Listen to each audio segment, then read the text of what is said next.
Wait, have I been lying to you all? Scandalous. All the best people are crazy. All the best people are. What's up, crazies? My name's Jessie, and welcome back to my YouTube channel. I am a digital intermediate engineer, also known as a conforming artist, who spent the last couple of years working in film post-production, and who can tell you a lot about how movies are made and what to notice while watching them. Wait, what did you say you were? A digital intermediate engineer? Yeah, also known as a conforming artist? Yeah. Okay, what the heck even is that? Let me tell you about it. So what if I'm crazy? The best people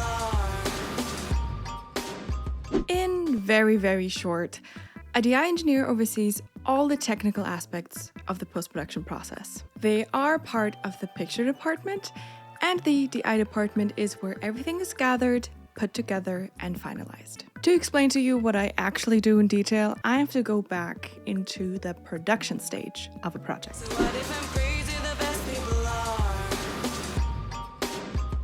During the production stage of a film project, meaning whilst all the filming is going on, at the end of each shooting day, the camera cards are brought to the post house where they are backed up immediately. This happens in the dailies department, cleverly named because they do this daily after each shooting day. The raw camera footage is synced with the raw audio files, roughly color graded, quality checked, which means watching every clip from start to finish to see if it's actually usable, or if there are any issues with the cameras, maybe a dead pixel there or a sensor mistake, so you can warn the production, hey, you should replace one of your cameras. Camera B has issues in all of its clips.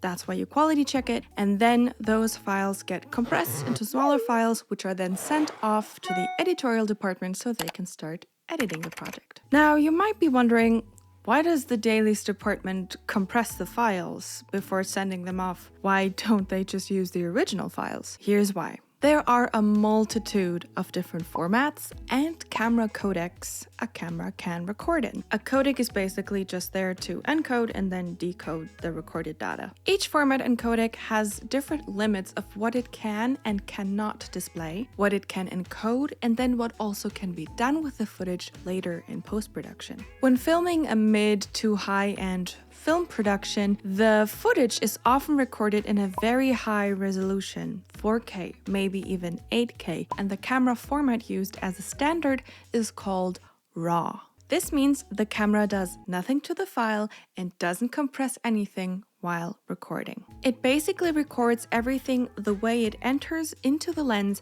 without any alteration or quality loss. This means any luminance or color values recorded have not been altered or compressed and can later in post-production be manipulated in a variety of different ways. The issue with these RAW files is that they are huge. They also have a faded, unsaturated sort of look to them and a terrible playback speed, all of which is unsuitable for editing. And thus, the dailies department does their thing and readies the files in a way that they can be used for editing. When the edit is done, the project is picture locked, which means no more changes to the edit are supposed to be done. The picture is locked. So what if I'm crazy? The best people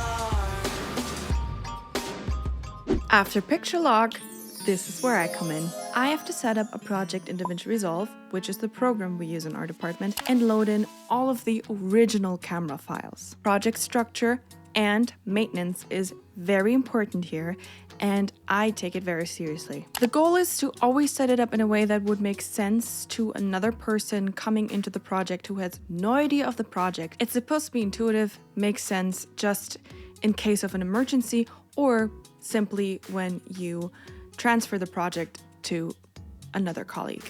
I also have to make sure that all the project settings are correct before starting anything. The timeline resolution, frame rate, and color settings, all of those specifications I usually receive from the producer on the individual project. Extremely important here are the color settings. If a mistake is made here, it could ruin the entire project color-wise.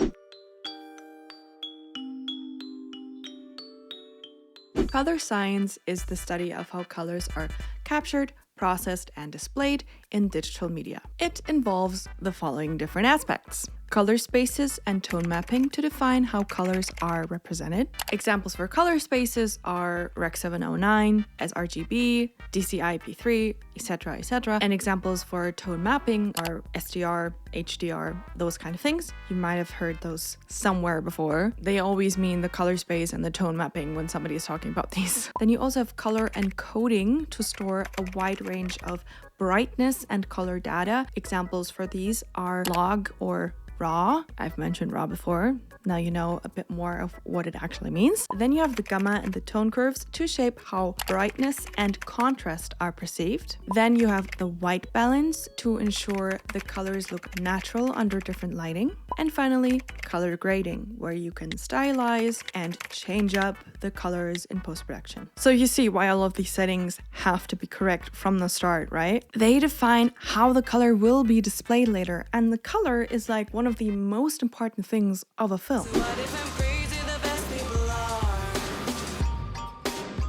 After picture lock, the editorial sends me a file called EDL, which stands for Editor's Decision List. This file contains the entire technical information of the edit, which clips have been used, how long they are, what was done to them, etc., etc. Since the compressed files the editor used have the exact same name and time codes as my raw files, usually when I pull the EDL into my program, the edit automatically syncs up with my raw material, provided the editor did their job right. This is what is called conforming.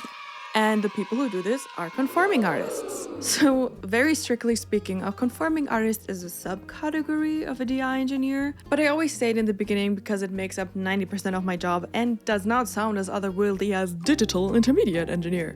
Know what I'm saying? When conforming, I'm only looking at the picture. The sound department has their own thing. I do receive a reference from the editorial, which has an audio track beneath it, but that's not the focus here. I focus solely on the picture and making the picture completely sync up and match the reference that I've been given. This reference I lay atop of all of my clips and use a specific composite mode to be able to compare them. There are different modes to select. I let you choose the difference mode. If anything is off by just one frame, I will immediately be able to tell due to the change in color. It took some time getting used to seeing the footage in this mode, and this way can be very jarring, but now it's become one of my most favorite tools to use because it is so accurate. Depending on the project, conforming can take me just a few hours or a few weeks, all depending on how well the editor maintained the EDL.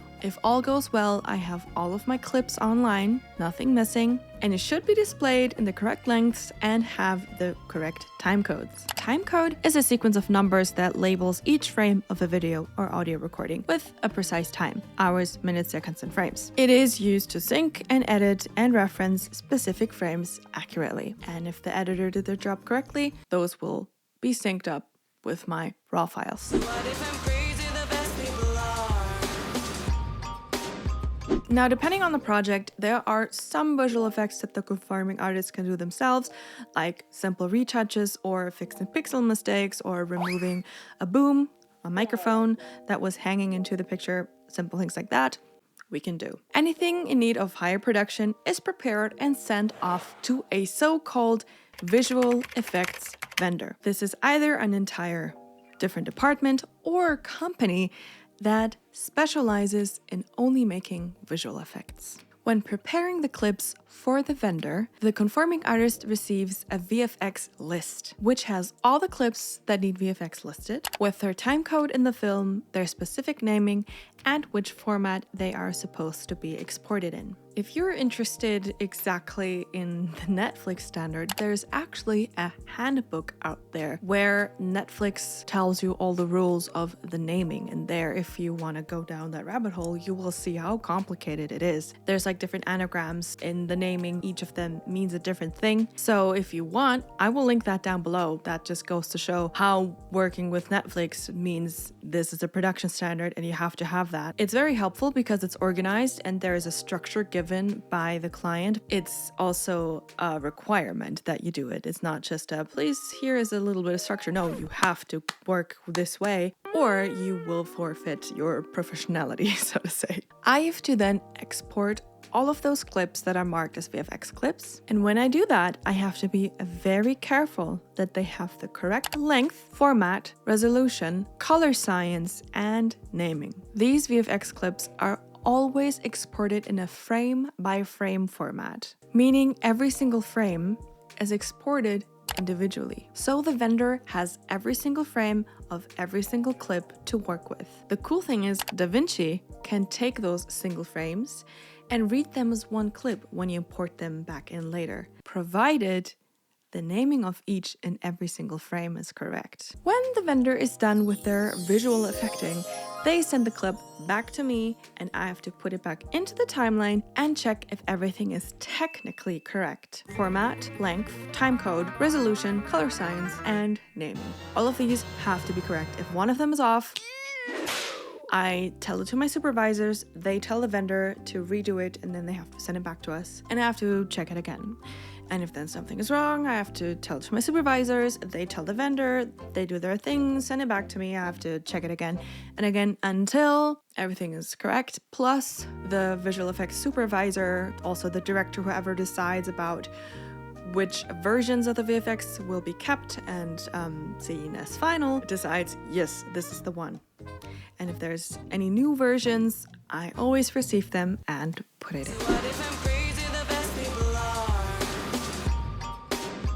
Now, DaVinci Resolve is pretty good in adapting almost all the information provided by the EDL. However, there are a few things I have to manually do to ensure that my timeline is an exact imitation of the reference.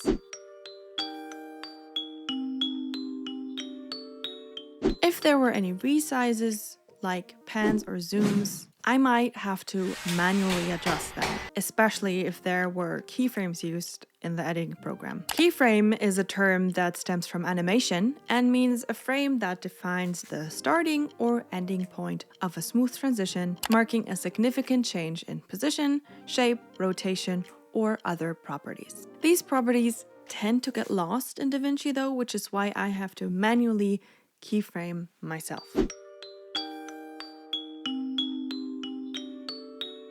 These are tricky ones. Retimes are clips that in any way were altered in their speed, either making them slower or faster. Can be very tricky trying to match the retimes with the reference, especially if the editor used speed ramps or other speed effects in their program that DaVinci doesn't have, which is why they're often not imported with the ADL because DaVinci can neither read nor apply those parameters. So it is up to the conforming artist to manually keyframe the speed to match the clip to the reference. Another thing to notice here, anytime a clip is changed in their speed, it will affect its frame count. If a clip has been recorded in 60 frames per second and is then slowed by 50%, the footage would then need 120 frames per second to run smoothly, but there were only 60 frames per second recorded. So, what does it do? It duplicates or blends frames to fill in the gaps, which can result in a choppy or blurry appearance, depending on the method used. Us in the DI department work closely with the color grader to determine which method works best for each individual retime. And often the color grader likes to try and make it look as smooth and unassuming as possible. It will never look perfect because the frames are just missing, but to the viewer, it's probably gonna be unnoticeable. Speaking of grading, the DI department also works closely with the color grading department, for it is the DI's job to prepare the timeline for the grader. Mark any clips with special properties, where there are retimes, which clips will have VFX, etc., etc. During the grading, the DI engineer is not always in the room with the grader, but they're on standby to troubleshoot or help out if any other technical difficulties occur. What if I'm crazy? The best people are. When the grading, VFX, audio, and graphics are all done and implemented into the timeline, it's the mastering engineer's time to shine. The entire project is exported as a so-called DSM, Digital Source Master, which is a frame-by-frame export of the entire project. This takes a long time, several hours, sometimes even an entire day, depending on how big the project is. There are also then a million other formats the client wants, including versions with different subtitles or codecs for different platforms, yada yada yada. But the DSM is the most important one. This one is also QC'd to see if any mistakes occurred either during the rendering or if they were overlooked in the process. And if any are found, they're then fixed mostly by either the color grader, if it's a color issue, or by the DI engineer.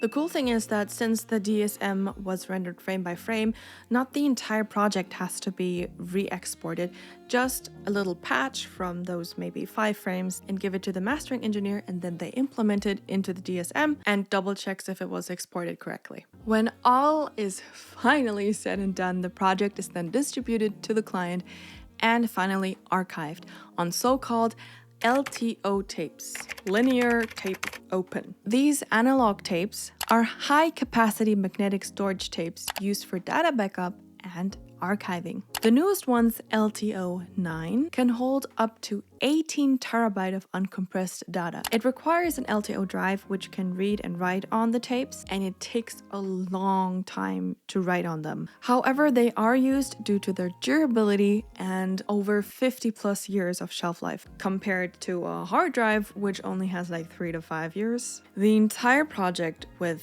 the raw camera files, the raw audio files, the final audio mix, the VFX deliveries, all the graphics, and DSM are all archived onto the tapes and then stored for however many years the contract says. Phew. I hope you were able to follow along and things did not get too technical. We filmmakers tend to use words that not everybody can just immediately understand without us realizing that some might need further explanation. So if there is anything you would like explained further, please just let me know in the comments down below. Also, if there's any other questions you have to my job or anything I said, also write that in the comments down below and maybe we will do a Q&A out of it. Thank you guys so much for watching, and thank you for 300 subscribers. What? I appreciate each and every one of you so much, and if you're new here, welcome to the channel. Don't forget to like, comment, and subscribe here, but also to my second channel, Jessie Grace, where I'm starting out as an indie musician. Turn on notifications to never miss an upload and all the amazing content coming your way. Stay crazy. See you in 2 weeks. Bye! Did you know that the microphones are called boom? Those things that are hanging? In German, this is called Angelmikrofon, which I think is so funny because it just shows how literal German is, because Angeln means fishing. So an Angler-Mikrofon is basically a fishing pole microphone, which is basically what you're doing, right? You're holding it and you're fishing for the sound. So that's a little German, it's quirky lesson for you there. Angler-Mikrofon.